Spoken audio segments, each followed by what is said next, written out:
उसको नींद भी नहीं आती। वो क्या करते हैं, उसको उतार लेते हैं, पुराने कपड़े पहन लेते हैं। और 36 प्रकार का भोजन, गुलाब जामुन, ये कहते हैं काला काला क्या रखा है। अब उसको गुलाब जामुन कभी खाए ही नहीं, वो फेंक देते हैं। रोटी देकर क्या करते हैं, हाँ ये कोई खाने की चीज है। रोटी क्या करते हैं, लेकर के टुकड़े बनाते हैं, टुकड़े बना करके दीवार को चिपकाते हैं, और एक कटोरा लेकर के कहते हैं माई भिक्षा दो करके उस टुकड़े को ले लेते हैं आते। तो राजा को जाकर के दासियों ने बताया आपकी रानी है ना, वो पूरा गंदगी करके रखी है। नहीं कहा कि आप लोगों ने सब कुछ दिया है ना, दिया है, जाकर देखो। राजा ने खिड़की से जाके देखा, चारों तरफ से गंदगी। कहा कि आप ऐसे क्यों करते हैं? कहा कि मुझे यही अच्छा लगता है। वही संस्कार थे। राजा ने उसको घोड़े पर बिठाया और जंगल में छोड़ के वापिस आ गया। कहाँ उसका भाग्य बनाया था, लेकिन संस्कार को, ये कहानी हमारी है, हम भी दुनिया में भटक रहते हैं। हे भगवान सुख दो, शांति दो, एक ज्ञान का बूंद भी दो। एक बूंद के लिए प्यासे गीत गाए ना, तो बाबा की नजर हमारे पर पड़ी, वहां से सेंटर पर लाया। हमारे अंदर कोई विशेषता थी, कोई ना कोई गुण था, उस गुण के आधार से बाबा ने सेंटर पर लाया और बहनों के पास दे दिया। और बाबा ने हमें क्या बनाया, अपनी रानी बना दिया। और बहनों को कहा इसको सजाओ, तो बहनों ने 7 दिन तक नहलाया, इतने मैले हो गए थे। रोज ज्ञान की 36 प्रकार का भोजन, मुरली के 36 प्रकार का ज्ञान का भोजन है। फरिश्ता का ड्रेस पहना दिया, चमड़ी वाला निकाल दिया। जिम्मेवारी का ताज पहना दिया, हम ताज को भी उतार देते हैं। वो फरिश्ता का ड्रेस निकाल करके चमड़ी वाला ड्रेस पहन लेते हैं। तो बाबा को अच्छा लगेगा? बाबा कहेगा यहाँ से जाना तो भले। आज कई भाई बहने चले गए, क्यों गए? संस्कार को नहीं बदला। इसलिए दुनिया में आजकल शादी करते, कैसे करते शादी? आजकल दुनिया में जो शादी करते जोड़ी ढूंढते। अगर पति पढ़ा लिखा है, पत्नी भी ऐसी चाहिए। अगर पति देखने में अच्छा है, पत्नी भी ऐसी चाहिए, नहीं तो उसके दोस्त चिढ़ाएंगे, अरे तुम तो इतना अच्छा, तुम्हारी पत्नी इतना गंदी। अगर बाई चांस कभी माँ बाप ने शादी कर भी दी, तो पति क्या करता है, पत्नी को कभी भी महफिल में, कहीं भी दोस्तों के सामने लेके नहीं जाएगा। दोस्तों के सामने लेके जाएगा, वो ऐसा करके ये करेंगे, वो ठीक नहीं। तो इसीलिए पति क्या करता है, उसको घर में रखता है। इसी तरह बाबा भी हमारा कौन है? पति है। बाबा भले बोला है तो भी जोड़ी ढूंढता है। और बाबा ने कोटा में कितने पब्लिक है, तो भी आप ही उसको पसंद आए। बताओ, आप उसके लिए बाबा ने कोई आपके शरीर को नहीं देखा, आत्मा को देखा। बाबा किसको देखता है? आत्मा को देखता है। और आपके गले में बाबा ने क्या डाली? वरमाला डाली। कभी नशा है? बाबा ने पसंद किए। ये कोई साधारण बात नहीं। जिसे दुनिया में शादी पसंद करते हैं, फिर बाद में पहले 7 फेरे लेते हैं। आप लोगों ने लिया 7 फेरे? 7 दिन का कोर्स ही क्या है? 7 फेरे। उसके बाद क्या करते हैं? मंगलसूत्र पहनाता है। ब्याज क्या है? अगर कहीं नहीं पहना, उसकी शादी कच्ची पक्की। बाबा के साथ शादी नहीं हुई, मंगनी हुआ है, लेकिन अब शादी नहीं। अगर किसी का मंगलसूत्र नहीं है तो क्या बोलते हैं, इसका कोई रखवाला नहीं है। इसलिए अगर ब्याज नहीं है तो दूसरे सत्संग वाले बुलाएंगे, कहेंगे हमारे पास आ जाओ। अगर ब्याज है, कहेंगे ओम शांति वाले हमारे पास नहीं आने वाले, पक्के हैं। इसलिए मंगलसूत्र पहन कर रखना है। ब्याज बहुत रक्षा करता है। कई जगह पर घटनाएं हुई, एक बस को लूटा, मार करके सारे गहने उतार देंगे, लेकिन एक किसी बीके था उसके अंदर, जब उसको देखा, उसे लाइट निकली, सब छोड़ करके सब चले गए, भाग गया वहां से। कई घटनाएं ऐसी हुई। ब्याज कोई साधारण नहीं है। इसे कई गलत कर्मों से भी हम बच जाएंगे। इसलिए हमेशा मंगलसूत्र पहन कर रखना है। अच्छा, मंगलसूत्र पहना, वरमाला पहनी, 7 दिन का 7 फेरे लिए, उसके बाद पति क्या करता? अपने घर में लेके जाता है और डायरेक्शन देता है, मैं ऑफिस में जा रहा हूँ, ये करना, ऐसा ऐसा करना, ये करना। पड़ोसनी के बाद जाकर बातें नहीं करना, बर्तन मांगना, और शाम को जब आया तो पड़ोसनी के बाद बैठी, तो क्या करेगा? सोचेगा चलो पहला दिन है कोई बात नहीं। फिर दूसरे दिन देखा, फिर वहां बैठी है, काम किया, पता है किया ही नहीं, दोनों का आपस में झगड़ा होते होते कहेगा तुम अपने घर में ठीक, हम अपने घर में, जिसको आजकल क्या बोलते हैं? डाइवर्स, तलाक। आजकल लेकिन गवर्नमेंट के कायदे बदल गए, आजकल डाइवर्स नहीं करते, लेकिन क्या करते हैं, अगर कोई पत्नी नहीं मानती, पति क्या करता है? दूसरी शादी करता है। पहली भी है लेकिन नहीं मान रहे, नहीं कहना मान रहे, इसलिए क्या करता हूँ? दूसरी। जब दूसरी शादी करता है, पहली पत्नी को देखता भी नहीं, तो उसका क्या लाइफ है? ना उसको देखेगा, खाया पिया मरा तो मिले, उसको जीवन में सुख नहीं होगा फिर, क्योंकि पति का प्यार नहीं है। इसी तरह बाबा भी क्या करता है? रोज परम धाम से आता है, मुरली क्या है? पति का कहना, आत्मा समझो, ये करो, वो करो, ये सब डायरेक्शन, लेकिन हमने किए ही नहीं। पर चिंतन करते रहे, ये करते रहे, तो बाबा जब शाम को योग में बैठेगा, बाबा का प्यार मिलेगा? कहना ही नहीं मानेंगे, प्यार नहीं मिलेगा। और एक दिन आएगा हम ज्ञान से चले जाएंगे। बाबा को कभी भी नहीं छोड़ो। अगर वो बाबा को छोड़ा मतलब वर्षा भी 21 जन्मों की मिल्कियत, 21 जन्मों के महलों की कीमत निकालो, कितना हो जाएगा? क्योंकि बाबा को छोड़ा। अगर कोई पति अच्छा है तो पत्नी क्या कहते हैं? अब समझो सास तंग करते, परेशान करते, कहते ये तो बुढ़िया है, कभी मर जाएंगे, उसके बाद मैं सुखी हो जाऊंगा। ऐसे करके एडजस्ट करके घर में चलती है। इसी तरह अगर कोई भाई बहनों से कोई तकलीफ है, कोई बात नहीं, बाबा तो अच्छा है ना, बाबा कितना अच्छा है, बाबा से कोई तकलीफ तो है नहीं, है ना। आज दुनिया में जो शादी करते हैं, पति साथ में रहता है, इतना इतना चावल खाएगा, खाना भी, काम भी नहीं करेगा, पत्नी का बटुआ भी खींच लेगा, शराब भी पिएगा, मारा भी, पिटाई भी करेगा। ऐसे ऐसे पति भी किसी को मिलते हैं, लेकिन ये पति ऐसा है, कभी पिटाई किया आपकी? रोज बिठा करके सामने श्रृंगार करता है, तुम कितनी अच्छी हो, तुम बहुत अच्छी हो, कितना प्यार करता है मुरली में। ऐसा पति केवल एक जन्म में मिलता है। ट्रेन में साथ में होगा, लेकिन टिकट भी उसकी काटने की जरूरत है। या टीटी बोलता है भाई तुम्हारे साथ में शिव बाबा है, उसकी टिकट निकालो, भले साथ में टिकट नहीं, भले खाना खिलाता ही जन्म जन्मांतर, लेकिन वो खुद जब 2 रोटी ले शिव बाबा के लिए अलग से बनाते, वो खाता है 2-4 रोटी, खाता भी नहीं। और देखने में संसार में सबसे सुंदर है। अगर किसी का पति सुंदर है, तो किसी के पर, औरों के पर नजर नहीं जाएगी। पैसे वाला पति है तो पत्नी कितना 2 पांव ऊंचे से चलेगी, एकदम रुबाब से चलेगी, उसको पता है पति अच्छा है। इसी तरह आज परमात्मा मिला है, परमात्मा के बिना सुंदर और कोई भी, तो हमारी नजर किसी की सुंदरता की तरफ, किसी के तरफ भी ना जाए, क्योंकि परमात्मा, नहीं तो उस परमात्मा की सुंदरता का अपमान है इसके अंदर। इसलिए बाबा मिला, अब मुझे कुछ नहीं चाहिए, जो पाना तो सो पाना, पर्वती पार ब्रह्म में रहने वाली वो मिला, अब मुझे कुछ नहीं चाहिए। मुझे ना कुछ सुनना है, ना कई माताएं कहते मेरा क्या भाग्य है, हमारी पड़ोस ने तो आगरा देख के आई, दिल्ली देख के आई, बनारस देख के आई, अभी तो हमने तो राजस्थानी ठीक नहीं देखा, क्या मेरा, अरे जिसने भगवान को देखा, परमात्मा को देखा, मुझे कुछ देखना बाकी नहीं, कुछ सुनना भी बाकी नहीं, वो है तृप्त। बाबा मिलने के बाद मुझे कुछ नहीं चाहिए। ऐसे तृप्त बनो, भरपूर बनो। इसलिए संस्कारों को परिवर्तन करना है, नहीं तो फिर बाबा भी क्या करेगा? डाइवर्स देगा। लेकिन अभी आजकल बाबा भी डाइवर्स नहीं देता, लेकिन दूसरी शादी करेगा। फिर अगर आपको जिस पद के लिए चुना है आप नहीं कर रहे हैं, सती बनाना थोड़ी छोड़ेगा, आपके जगह पर किसी और आत्मा को चुनेगा और उसे प्यार करेगा। इसीलिए कई भाई बहन पुराने क्या बोलते हैं, आजकल बाबा का प्यार मुझे मिलता ही नहीं।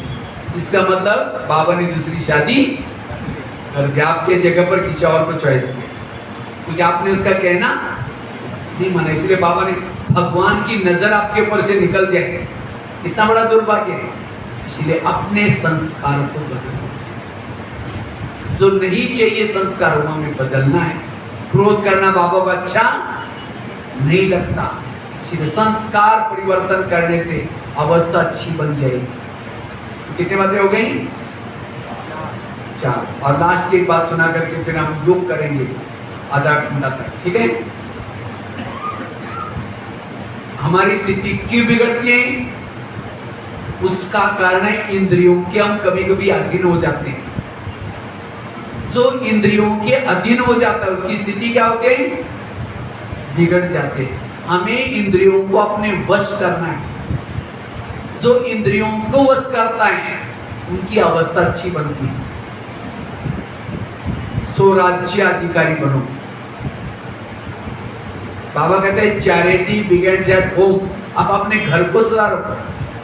तो क्या आपके घर के सब ज्ञान में चलते हैं?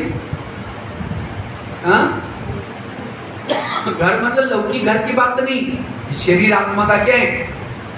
घर है।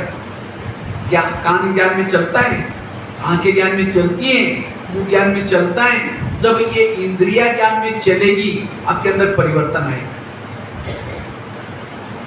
आज इंद्रिया हमको चला रहे हैं, मन हमको चला रहे हैं, और मन हमको चला रहे हैं, इंद्रिया हमको चला रहे हैं, वो जीवन में कभी सफल नहीं बन सकता।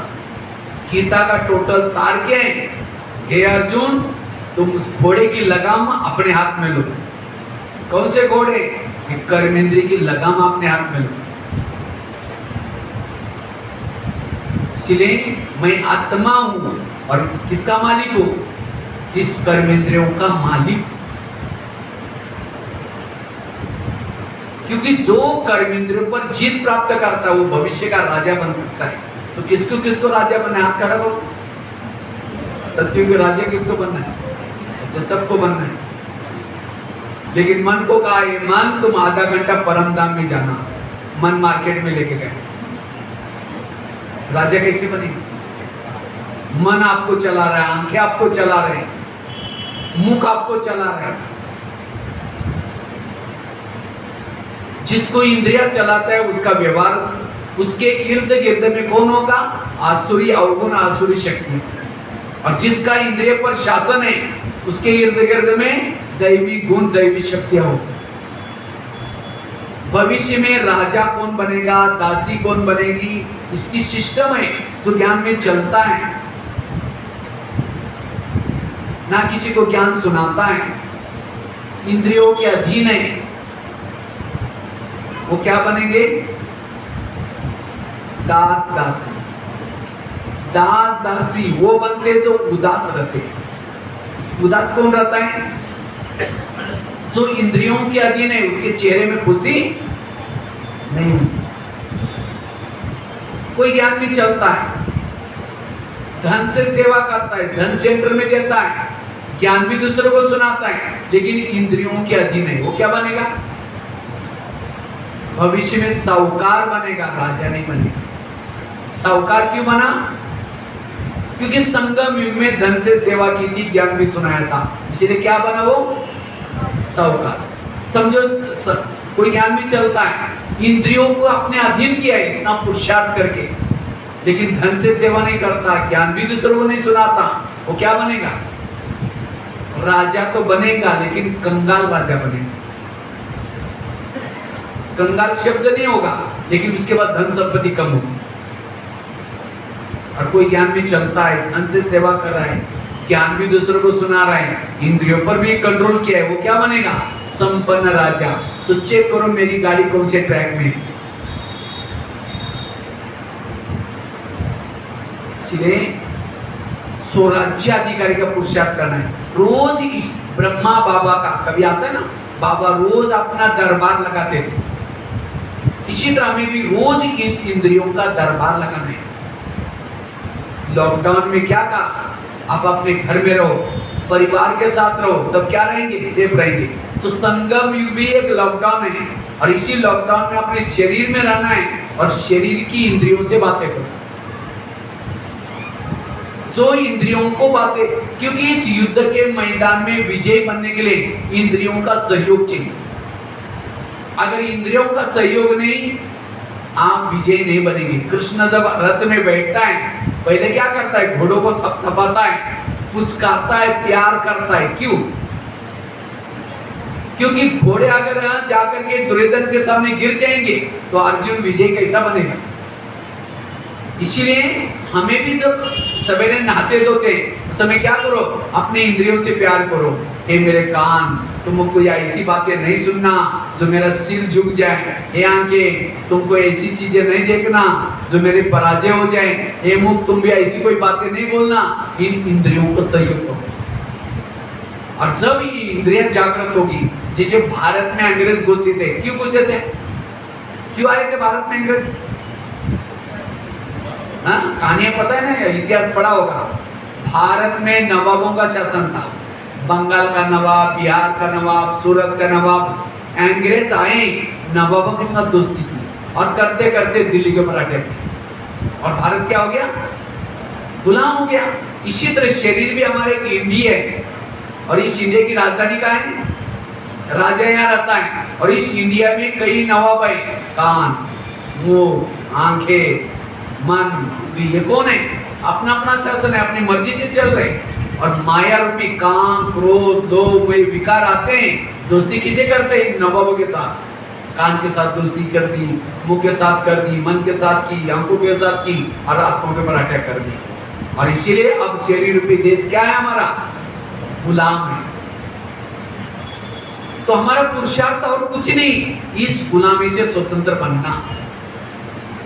तो भारत को आजाद करने के लिए क्या नीति अपनाई, वही नीति आप भी अपनाओ। तो क्या अपनाई थी, भारत में जगह जगह पर सभा लगाई, जालियनवाला बाग, नमक का सत्याग्रह। लोकमान्य तिलक ने गणपति का उत्सव चालू किया महाराष्ट्र में, अखबार निकाले, अखबारों में अंग्रेज लोग क्या क्या कर रहे हैं वो सब लोकल भाषा में छपते थे। तब से अखबार शुरू हो गए, पहले नहीं थे अखबार हो गए। और इससे भारत की जनता क्या होगी, जागृत। कुछ स्लोगन बनाए, नारे, वंदे मातरम। वंदे मातरम बोलने नहीं देते थे अंग्रेज लोग, क्यों, उनको हिंदी तो आती नहीं थी। उनको लगता है कि वंदे मातरम ना बांधो और इनको मारो करके बोल रहे हैं वंदे मातरम। और जब भारत की जनता जागृत हो गई, सभी ने क्या बोला, अंग्रेजों go back Simon, go back, Bharat छोड़ो। और तब अंग्रेज चले गए, भारत क्या हो गया, स्वतंत्र बन गया। इसी तरह हमें भी रोज इंद्रियों से बातें करनी है। हे आंखें, जिस मोबाइल से तुम गलत चीजें देखते हो, तुमको तो देखने में अच्छा लगता है, लेकिन मेरा खुद का ये हो रहा है। इसलिए हे आंखें, तुम्हें व्यर्थ नहीं देखना है। हे कान, तुम्हें व्यर्थ नहीं सुनना। इसी तरह रोज इंद्रियों को जागृत, ये तो कहते हैं ना, अंधेरी नगरी चौपट राजा, टकेसर भाजी टकेसर खाजा। नगरी का राजा सोए, उसके अंदर जोचे हुए। और यही हमारे दुखों का कारण है। इसीलिए स्वराज्य अधिकारी बनो। भविष्य में राजा ऐसे नहीं कि माउंट आबू में रहने वाले राजा बनेंगे, जिन्होंने मम्मा पापा को देखा है वो राजा बनेंगे, कितने साल में ज्ञान में चलते वो राजा बनेंगे। राजा बनने का आधार क्या है, बाबा का कभी मुरली में आता है, स्वराज्य अधिकारी सो विश्व राज्य अधिकारी। कोई माताएं भी राजा बन सकते, कब, इंद्रियों पर शासन को। कहते हैं अपने आप को सुधार। अपने आप को सुधारना मतलब क्या, ड्रेस पहन लिया, सफेद ड्रेस पहन लिया, ये तो ऊपर का परिवर्तन हो गया, अंदर का परिवर्तन। हर इंद्रियों को अपने वश में रखना, यह है स्वराज्य अधिकारी। और उसके लिए रोज उनका दरबार लगा दो। रोज कान से सवेरे अमृत वेले के बाद क्या करो, 5 मिनट इंद्रियों से बातें करो। सबसे पहले बात करो कान से।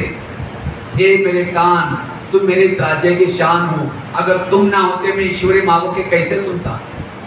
तुम्हारा बहुत बहुत धन्यवाद। मेरा तुम्हारे पर विश्वास है, इसलिए मैंने तुमको कहाँ रखा है, बॉर्डर पर। कान कहाँ है, बॉर्डर पर। एक कान तुम मेरे राजा ही में रखते हो, मुझे धोखा देते हो।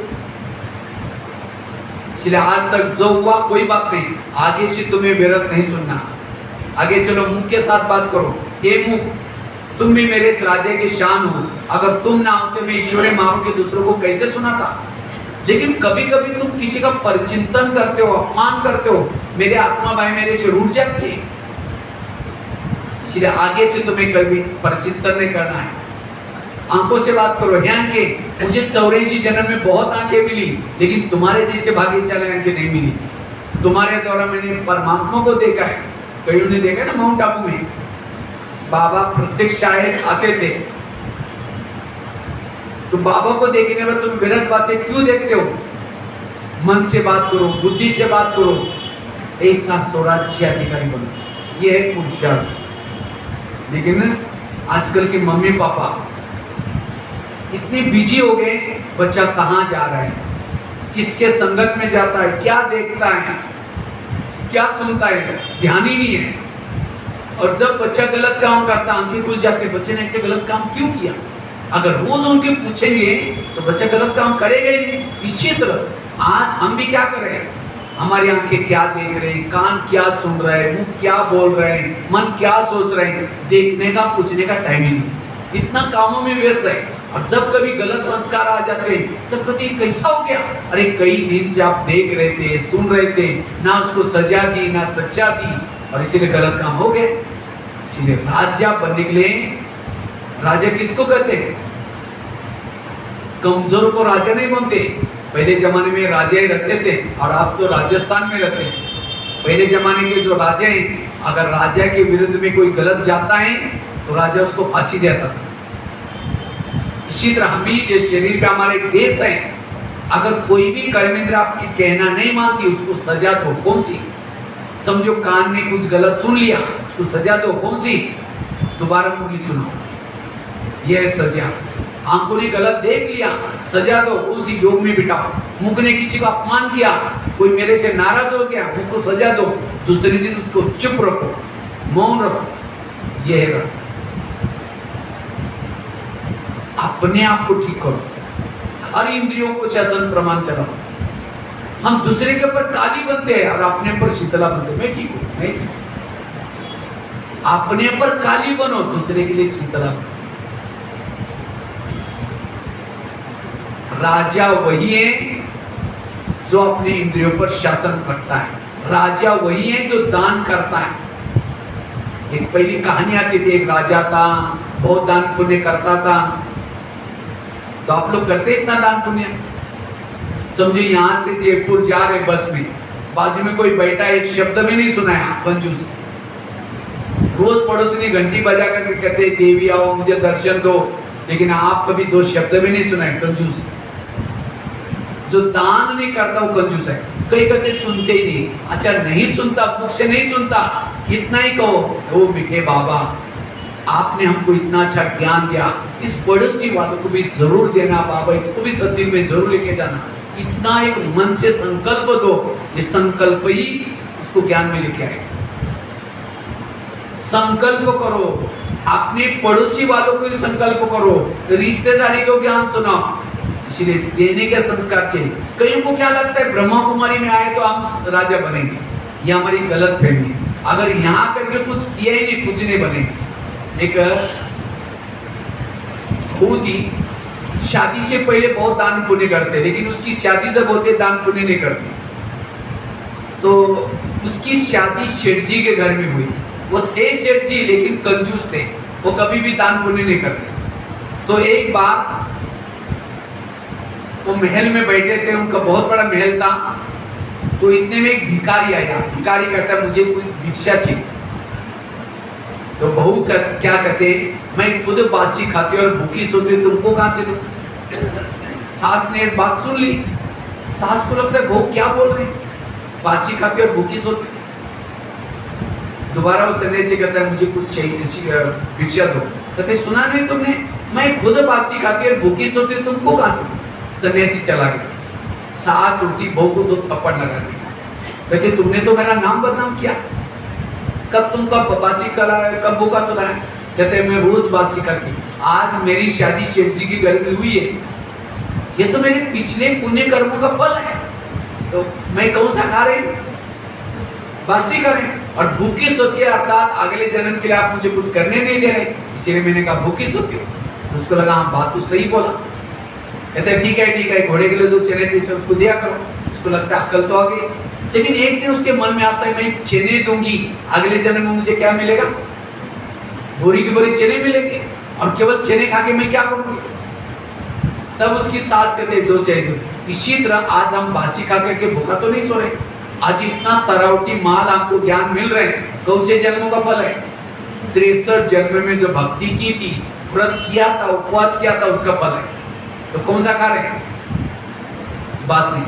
लेकिन आज मैंने कुछ किसी को ज्ञान नहीं सुनाया, तन से सेवा नहीं की, धन से सेवा नहीं की, तो आप भविष्य के लिए कैसे सोए? भूखा सोए। इसलिए जो संगम में धन से सेवा करता है 84 जन्म में धन से भरपूर होगा। किसी के पास मकान बड़ा है, गीता पाठशाला खोल दी, मकानों से कोई कमी नहीं पड़ेगी। अगर किसी के पास व्हीकल है, बाबा के सेवा में लगाया, व्हीकल से कर जो कुछ करेंगे वही चीज मिलेगी। अगर आप कभी फ्री है, मधुबन में आकर के कभी सेवा करो, सेंटर पर आकर के सेवा करो, आपका हेल्थ बहुत अच्छी रहेगी। जो तन सेवा में लगाता है तन तंदुरुस्त रहेगा।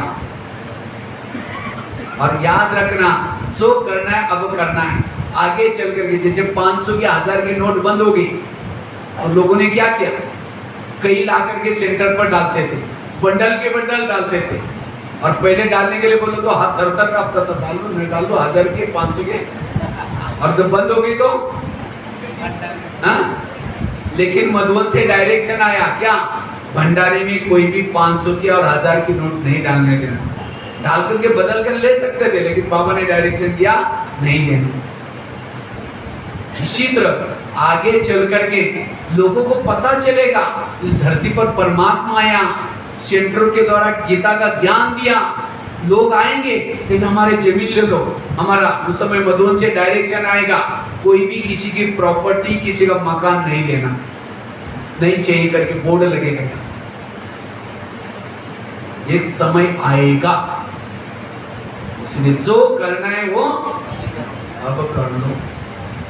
एक बार मधुबन में जब 500 के 1000 की नोट बंद हो गई, उस समय एक माता जी ने चाय पत्ती लेके आए, कहा कि भाई जी हम चाय पत्ती लाए। हमने कहा रखो, तो रख दिया। उसके बाद जो चाय वाले के पास दिया, तो चाय वाला जो खोल दिया तो चाय पत्ती थी थोड़ी सी, बीच में नोटा 1000 के 500। हमने कहा भाई जा करके क्लास में अनाउंसमेंट करो, जिन्होंने चाय पत्ती दिया वो माता मिल के जाए। वो आई नहीं 5-6 दिन से। क्या उसका जमा हो गया? नहीं। वो और ही भगवान भोलेनाथ को ठग लिया झूठी नोट देकर। इसलिए अंत में आपका कुछ भी जमा नहीं होगा, जो अब करेंगे वो जमा होगा। इसीलिए बाबा कहते हैं जो भी आप सेवा करना चाहते हैं अब कर लो। जो दान करता हो देवता है। और केवल धन की बात नहीं, हर प्रकार के हमें क्या करना है, सेवा करनी है। वो है राजा। किसी को राजा की निशानी है, राजा शिकार करता है। और राजा शिकार किसकी करता है? चूहा को मार के नहीं दिखाता मैं शिकार करके आया हूं। लोग तो हंसेंगे तुम तो राजा और चूहा मार दिया, कौन सी बहादुरी की। इसी तरह हमें भी क्या करना है, शिकार करनी है। तो आप लोग राजा बनने के लिए हाथ खड़ा किया था, शिकार करते हैं आप लोग। अज्ञानी आत्मा को ज्ञानी बनाना, उसको कहेंगे। और वो ऐसे नहीं कि 2-4 दिन के बाद मरने वाले बुढ़िया को ज्ञान सुना क्या है, वो चुहा भी हो गई। ऐसे को ज्ञान सुनाओ जो एक आने के बाद 10 लोगों को लग गया। लेकिन कई कहते भाई जी सुनता ही नहीं, कोई नहीं सुनता तो सेंटर पर लेके आओ। बाबा ने जाली बना करके, जाली में फंसाओ, बाकी मारने का काम बहने करेंगे। लेकिन जो लाएगा उसको उसका फल मिलेगा। आज मुझे तो शिकार का इतना शौक है, हमने भारत में कहीं छोड़ा नहीं, गली गली में जाकर शिकार किए, स्कूलों में, जेल में, कई जगह पर। मैं तो 2002-3 से लेकर के इतना बिजी रहता था, जगह जगह पर ट्रेन में भी जाकर सुनाता था, कहीं जाकर के शिकार करने का शौक चाहिए। इसलिए शिकार जरूर करनी है। महीने में एक को बीके जरूर बना, और वो राजा बन सकता है, क्योंकि खुशी होती है। अगर नहीं सुना है तो खुशी नहीं होगी। और राजे की निशानी, फलों का राजा किसको बोलते हैं? आम। क्यों आम को ही क्यों बोलते हैं? अभी सीजन गया ना आम का, आम को ही क्यों फलों का राजा बोलते? अच्छा, तो नारियल को फलों का राजा बोलना चाहिए, क्योंकि उद्घाटन होता है, किसी का सम्मान करता है, किसको तोड़ते हैं? नारियल को। आम को नहीं करते, लेकिन वो राजा नहीं बना। क्यों? क्योंकि आम ऊपर से नरम है और अंदर से गुठली सख्त है। और नारियल कैसा होता है? ऊपर से कड़क होता है और अंदर से नरम। जो व्यक्ति ऊपर से कड़क है, मैं जैसा कहता है ऐसा करो, ये करो, वो करो, ऑर्डर करता, खुद कुछ नहीं करेगा, ऐसे लोगों को लोग कहेंगे हाँ जरूर कर, पीछे मुझे आपको पता आप कैसे जाओ। वो राजा नहीं बन सकता। राजा बनने के लिए नरम ऊपर से बनो और अंदर से अपने नियम संयम के लिए कड़क बनो। और फलों का राजा आम को ही क्यों बोलते हैं? क्योंकि आम के साथ सबका प्यार होता है। प्यार की निशानी क्या है? आम का सीजन आता है, आम को चूसेंगे, खत्म भी होगा, डालेंगे, निकालेंगे, मुंह में डालेंगे, निकालेंगे। नारियल को चूसो, 32 दांत भी वो टूट जाएंगे और वो भूसा ही अंदर जाएगा। वो सूखा नारियल चूसो, उसको कुछ नहीं मिलेगा। इसी तरह अगर राजा बनना है, लोगों का आपसे प्यार चाहिए। कई कोई को तो किसी को देखते सामने से आ रहे हैं, रास्ता काट करके दूसरे रास्ते से जाएंगे, देखना भी पसंद नहीं करेंगे। अगर आपको देखकर के कोई डरता है, नजदीक नहीं आता, आप राजा नहीं बनेंगे। इसलिए राजा बनने के लिए प्यारे बनो, सबके प्यारे बनो। और फलों का राजा आम को ही क्यों बोलता है? आम को फल लगता है तो ऊपर जाता है, झुकता है, नारियल और ऊपर जाता है। विशेषता कला आने के बाद झुकने के संस्कार चाहिए, वो है राजा। इसलिए राजा बनना है, आम बनना है। ठीक है, बहुत सारी बातें हैं, लेकिन टाइम तो इतनी घड़ी फास्ट में भाग रहे हैं, इसलिए यहीं पूरा करेंगे। ठीक है, अभी हम 15 मिनट अच्छी तरह योग करेंगे।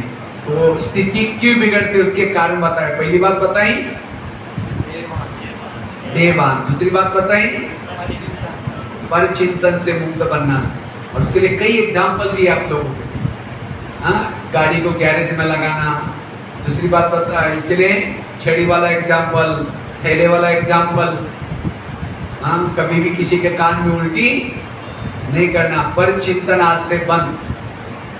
और जब पर चिंतन से मुक्त बनेंगे, योग युक्त बनेंगे। उसके बाद तीसरी बात बताई श्रीमत का पालन। हमें श्रीमत का पालन करना है। इतने भी नियम, आजकल तो इतनी माया बढ़ी है।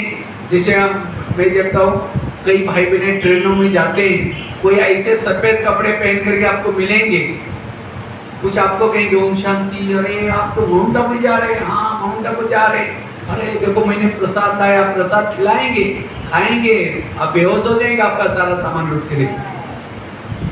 सावधान। इतना ही नहीं, आपके घर में भी कोई आएगा सफेद ड्रेस पहन के, देखिए अच्छा उनसे मैं भी वहां से आया हूँ, ऐसा अच्छा ऐसे ऐसी उल्टी सुल्टी ज्ञान की बातें नहीं सुनना है। पहले कहो कि हमारे दीदी से मिलो, फिर हमारे से बात करो, क्योंकि दीदी इस शहर की, यहाँ की राजा है। बिना राजा के कोई भी ऐसे हमें अपने लिए नियम, क्योंकि हम तो इसीलिए मैं अपने प्रैक्टिकल बातें सुनाता हूँ। हमको ऐसे मिलते हैं, कई तो नेट के द्वारा भी मिलेंगे, फेसबुक व्हाट्सएप खोलेंगे, उसमें अच्छा ओम शांति, ये हम तो तुरंत 1 सेकंड में पहचान लेते हैं ये बीके है या नॉन बीके है। चाहे नेट से भी कैसी भी बातें करें, तुरंत 2 सेकंड में पहचान। इसलिए बहुत सावधानी से। माया केवल काम क्रोध की नहीं, माया के कई प्रकार है। बीके के रूप में भी माया आ जाएगी, लेकिन बच कर रहना, न तो इतना अच्छा बाबा का ज्ञान है, इससे वंचित रह जाएंगे। कई भाई बहने चले गए, इतना अच्छा जीवन खत्म किया। इसलिए ये ज्ञान 5000 साल के बाद एक बार मिलता है। इतनी तपस्या की, उसका फल भगवान देने के लिए आए, उससे फल से भी वंचित हो जाएंगे। इसलिए कहा है निश्चय बुद्धि विजयंती, संशय बुद्धि विनशंति। इसीलिए बाबा जो सुनाता वो ठीक है, या बाहर के जो सुनाते वो ठीक है, इसका विचार सागर मंथन करो। इसलिए सावधान रहना है। इसलिए श्रीमत का पालन, एक मुरली के सिवा हमें और कोई बातों में नहीं जाना। अच्छी बात बताई। चौथी बात बताई थी कर्मेंद्रिय पर जीत प्राप्त नहीं, संस्कार परिवर्तन। और 5वीं बात बताई स्वराज्य अधिकारी स्थिति। ये 5 बातों से हमारी स्थिति अच्छी बनेगी। ठीक है, ओम शांति। अभी हम सभी योग करेंगे।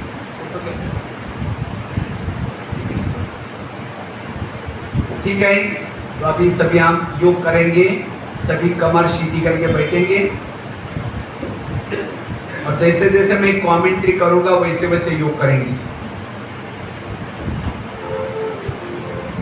बाकी क्वेश्चन का तो मुझे लगता है ये सब बातें सुनने के बाद सारे के क्वेश्चन योग क्यों नहीं लगता, कई और भी कई बातें जो कल की भी क्लास सुनेंगे उसमें भी खत्म हो जाए। फिर भी अगर किसी के कुछ क्वेश्चंस है भी तब भी मुझे क्लास के बाद फिर रुक करके बता सकते हैं। ये बहनों से हमारा नंबर लेकर के कभी फोन से भी पूछ सकते हैं आजकल हर प्रकार का, लेकिन मेरा फोन हमेशा साइलेंस में रहता है क्योंकि मैं तो हमेशा कहीं ना कहीं सेवा में बिजी रहता हूँ, लेकिन मैं रिस्पॉन्स जरूर करता हूँ, लेकिन अपनी स्थिति को अच्छी बनानी है। ठीक है, बाकी बहुत सारे अच्छे अच्छे और भी क्लासेस हैं। आप YouTube में BK भगवान भाई करेंगे, टाइप करेंगे, उसके अंदर मेरे एक अलग से चैनल भी बना हुआ है, उसको सब्सक्राइब करेंगे तो आपको नए नए क्लासेस भी मिलेंगे उसके अंदर। और मेरे वाले क्लासेस बिल्कुल प्रैक्टिकल है क्योंकि मेरा जीवन बहुत जीरो से मतलब यहाँ तक पहुँचे, बिल्कुल साधारणता से जो हमने किया है वही बातें सुनाई, कोई ऐसी वैसी बातें नहीं है। इसीलिए आप लोगों को बहुत हेल्प मिलेगी, क्लासेस से भी आप सुन सकते हैं। ठीक है, तो सभी कमर सीधी करके बैठेंगे। मैं ज्योति स्वरूप आत्मा दोनों भ्रुकुटी के बीच में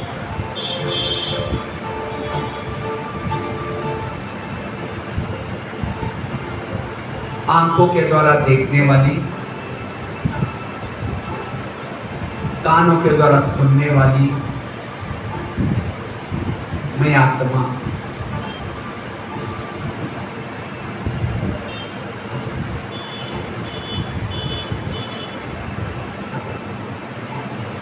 अब मुझे आत्मा की रिटर्न जर्नी,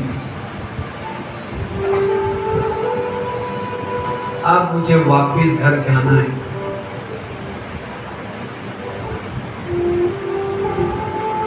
मैं आत्मा इस भौतिक शरीर से निकल करके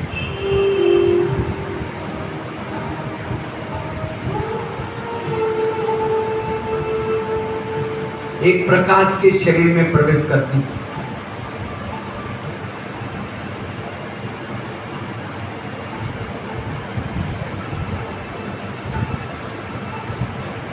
जैसे मैंने प्रकाश के शरीर में प्रवेश किया,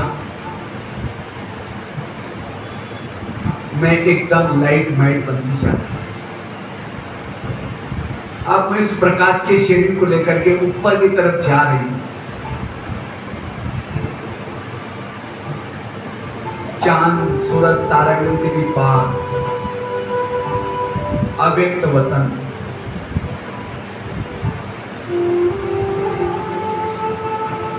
जैसे मैं अव्यक्त वतन में पहुंचती हूं,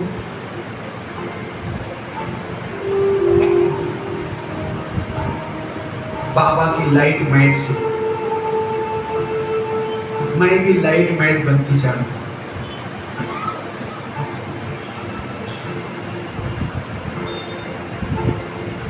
बाबा की शक्तिशाली दृष्टि लेकर के अब मैं धीरे धीरे परम धाम में जाती हूँ, जहां ज्ञान सूर्य श्री बाबा है।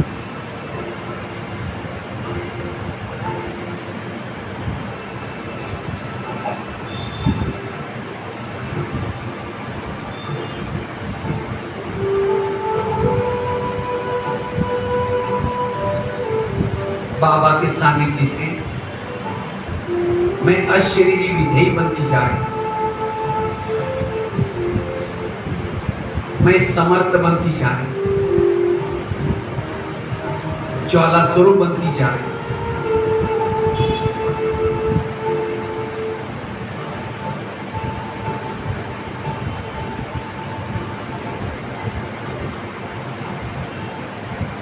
मैं बाबा को अपलक होकर के देख रही। बाबा शांति का सागर, शक्ति का सागर,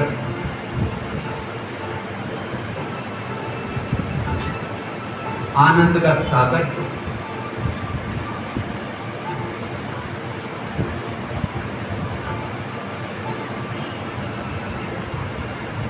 ये प्रभु मिलन मना रही है।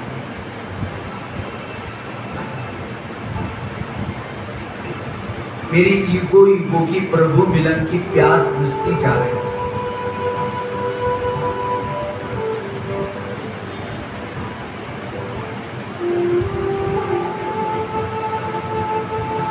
बाबा की शक्तिशाली किरणों से मेरी आत्मा के अंदर जो विकारों के जन्म थे वो नष्ट होते जा रहे हैं।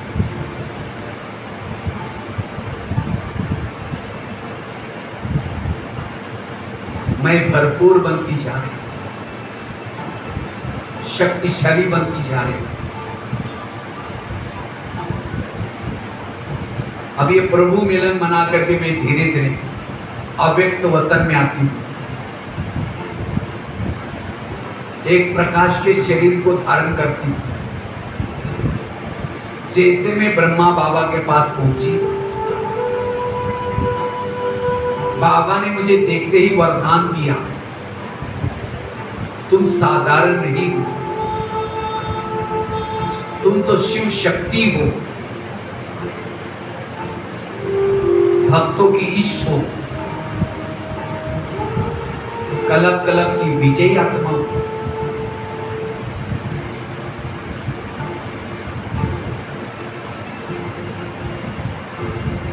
क्या तुम्हें अपने भक्तों की पुकार सुनाई नहीं पड़ती?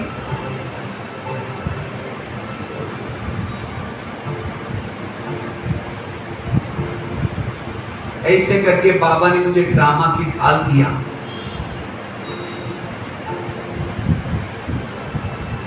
ज्ञान की तलवार दिया, पवित्रता का कवच पहना दिया।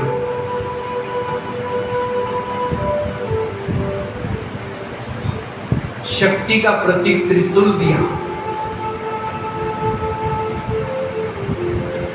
सिर के ऊपर जिम्मेवारी का ताज पहना दिया।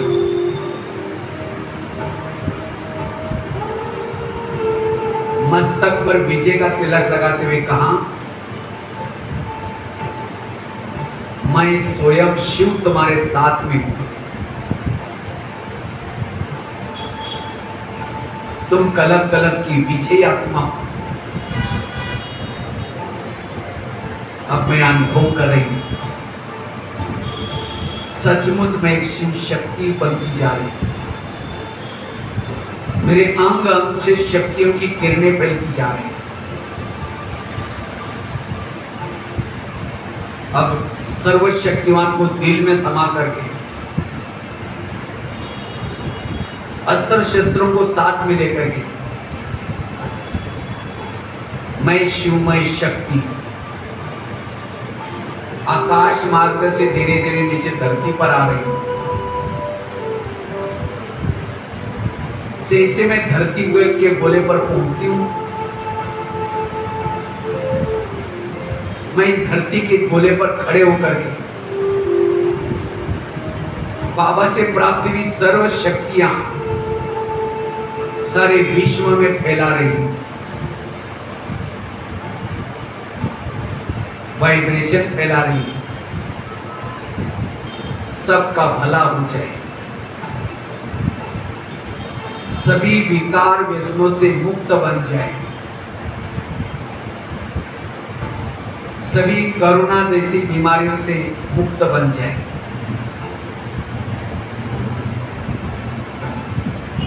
अब मैं शिवमय शक्ति मंदिर के तरफ जा रही हूं।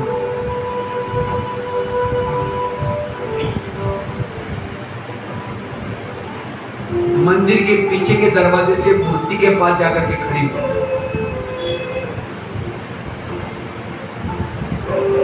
बाबा से प्राप्त हुई शक्तियां सभी भक्तों को दे रही हूं। दृष्टि के द्वारा वरदानी हाथ घुमा करके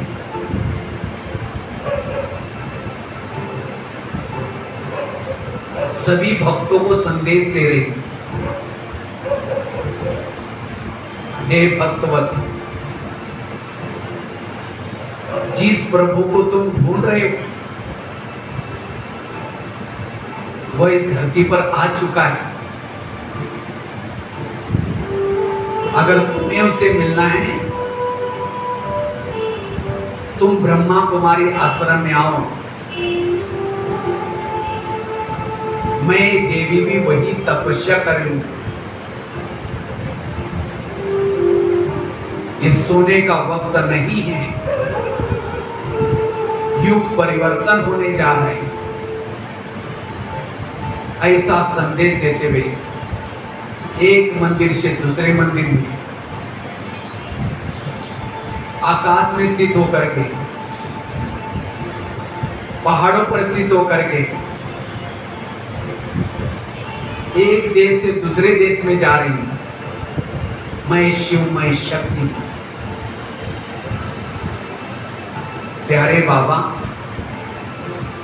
दुनिया ने हमें ठुकराया, आपने हमें गले लगाए, स्वर्ग का उद्धार करने वाली बनाया।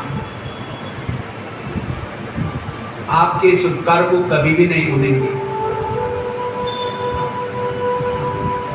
आपके इस उपकार को चुप्त करने के लिए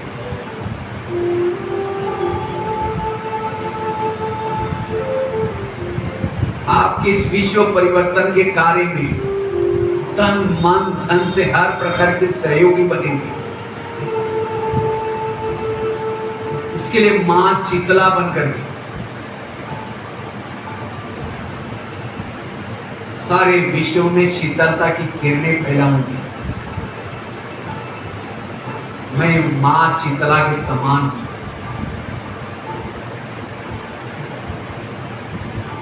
मां काली बनकर के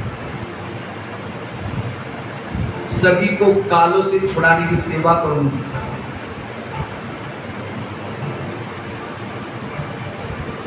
मां दुर्गा का रूप धारण कर सभी के दुर्गुण हारने की सेवा करूंगी।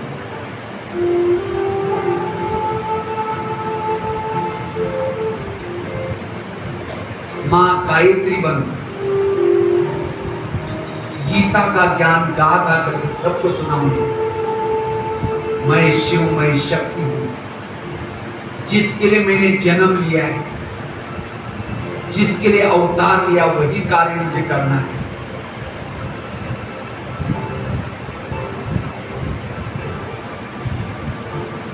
मां सरस्वती बन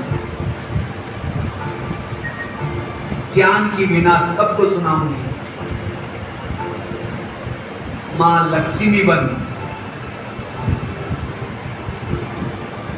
ज्ञान धन सबको दे दूंगी। मां संतोषी बन सबको संतुष्ट करूंगी। मैं शिव शक्ति हूं।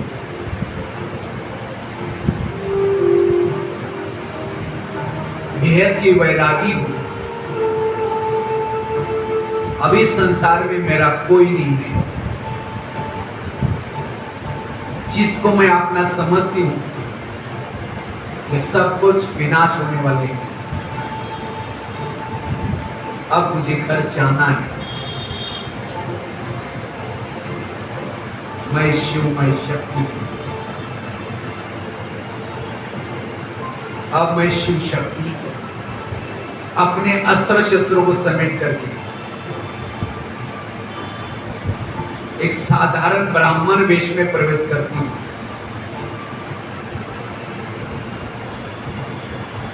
और अपने कर्म क्षेत्र पर जाती हूं। मैं शिव, मैं शक्ति।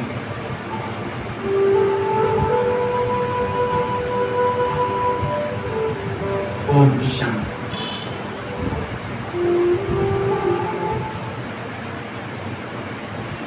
बहुत अच्छा विजन आप लोगों को बताया। और ये केवल माताओं का नहीं था, लेकिन भाई भी, क्योंकि परमात्मा एक राम है और बाकी सभी सीताएं हैं।